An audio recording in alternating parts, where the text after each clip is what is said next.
Hi friends, ఈరోజు మనం ఎంతో టేస్టీ కోఫ్తా కర్రీ అయితే ప్రిపేర్ చేస్తున్నామండి. దానికి ఒక చిన్న సైజు సొరకాయ తీసుకొని ఇలా తురమాలండి. దాని మధ్యలో వైట్ది తీసేసి తురిమేసుకొని వాటర్ అనేది గట్టిగా పిండాలి. పిండినాక ఇందులో శనగపిండి, కారం, ఉప్పు, పసుపు అన్నీ వేసుకొని బజ్జీలు అయితే ప్రిపేర్ చేసుకుందాం. దీనికి టమాటా ప్యూరీ మరియు ఉల్లిగడ్డ ప్యూరీ అయితే పక్కకు ఉంచుకోవాలండి రెడీ చేసుకొని. ఇలా మొత్తం వాటర్ తీసేసినాక ఈ బజ్జీలు అనేది ప్రిపేర్ చేసుకుందాము. టేస్ట్ అయితే బాగుంటుందండి, డిఫరెంట్గా ఉంటుంది. ఇది ఉల్లిపాయ గ్రైండ్ చేసుకున్నామండి, గ్రేవీ టైప్ వస్తుంది. ఇప్పుడు మొత్తం సొరకాయని అలాగే తీసేసి ఇందులో కొద్దిగా జీలకర్ర, కొద్దిగా కారం, ఉప్పు, కొద్దిగా పసుపు వేసుకొని బజ్జీలు అయితే చేసుకుందామండి. అంతలోపు కడాయిలో ఆయిల్ అయితే వేడి చేద్దాం. కొద్దిగా పసుపు వేసుకుంటున్నాము, కొద్దిగా సాల్ట్ వేసుకొని మొత్తం కలిపేసి ఒకసారి శనగపిండిని వేసుకుందామండి. డిఫరెంట్గా ఉంటుందండి, టేస్ట్ కూడా బాగుంటుంది. ఇది కర్రీ కాకుండా ఇలా బజ్జీలు కూడా వేసుకొని కూడా తినేయొచ్చండి. ఇందులో ఇంకా వాటర్ వేయొద్దండి. ఈ సొరకాయ వాటర్ లైట్గా ఉంటుంది కదా, ఈ శనగపిండిని అందులో కలిపి కోఫ్తాలాగా వేసుకోవాలి. సిమ్లో పెట్టి రెండు వైపులా ఫ్రై చేస్తే కోఫ్తాలు అయితే ప్రిపేర్ అవుతాయి ఫ్రెండ్స్. ఇప్పుడు మొత్తం కలిపేసుకొని కన్సిస్టెంటీ చూసుకొని బజ్జీలాగా వేసుకుందామండి. ఆయిల్ అయితే వేడవుతుంది. ఇప్పుడు ఇది కొంచెం బజ్జీలాగా ముట్టిల్లా అంటారు, ముట్టిల్లాగా అయినా ఎలా కావాలంటే అలా వేసేసుకొని పక్కకు ఉంచుకుందాం.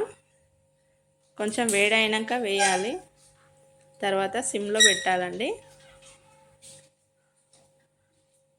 సిమ్లో పెట్టి కలర్ వచ్చే వరకు అయితే ఫ్రై చేసుకుందాం.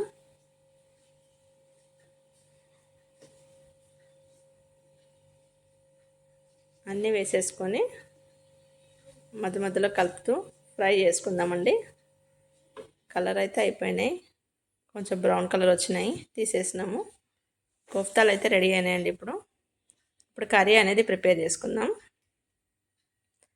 ఒక ప్యాన్లో ఆయిల్ వేసి జీలకర్ర వేసుకొని కొంచెం వేడెక్కినాక ఉల్లిపాయలు, పచ్చిమిర్చి, కరివేపాకు వేసుకోవాలి. తర్వాత ఇది ఉల్లిపాయ పేస్టు, టమాటా ప్యూరీ అన్నీ వేసుకొని కర్రీ అయితే ప్రిపేర్ చేద్దాం ఫ్రెండ్స్. కరివేపాకు, పచ్చిమిర్చి అయితే వేసుకున్నాము. కొంచెం ఫ్రై అయినప్పుడు ఆనియన్ పేస్ట్ కూడా వేసుకుందాం. ఆనియన్స్లోనే వెల్లిపాయలు వేసాము, వెల్లిపాయలు ఫ్లేవర్ బాగా వస్తుంది, స్మెల్ అనేది. వెల్లిపాయలతో డైజెషన్ కూడా త్వరగా అవుతుంది ఫ్రెండ్స్. కొంచెం ఫ్రై అయినప్పుడు దీంట్లోనే ఇంకా ఉప్పు, కారం, పసుపు అన్నీ వేసేసుకుందాం. కొంచెం పసుపు అయితే వేసుకుంటున్నాము. కొంచెం ఒకసారి కలిపేసి ఉప్పు, కారం వేసుకుందాం.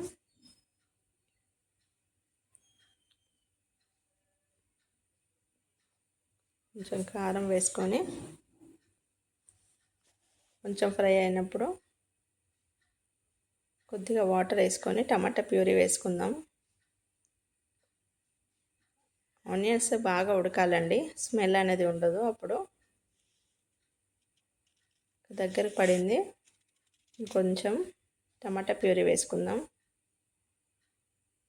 టమాటా ప్యూరీ స్మెల్ రాకుండా ఆయిల్ పైకి వచ్చే వరకు అయితే పొయ్యి మీద పెట్టాలి. 5 మినిట్స్ తర్వాత ఇందులోనే కోఫ్తాలు అయితే వేసుకుందాం. కొంచెం వాటర్ వేసి, ఆయిల్ అయితే పైకి వచ్చింది, కొంచెం వాటర్, చిన్న గ్లాస్ వాటర్ అయితే వేసుకుందాం. ఇందులోనే మనం చేసుకున్న కోఫ్తాలను వేసేసి కొంచెం కొత్తిమీర వేసి ఒక 5 మినిట్స్ తర్వాత స్టవ్ అయితే ఆఫ్ చేద్దాం ఫ్రెండ్స్.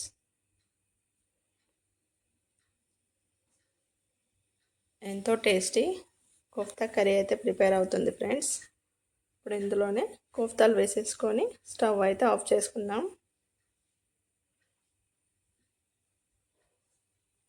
5 మినిట్స్ తర్వాత స్టవ్ ఆఫ్ చేద్దాం. కొత్తిమీరతోనే గార్నిష్ చేసుకుందాం.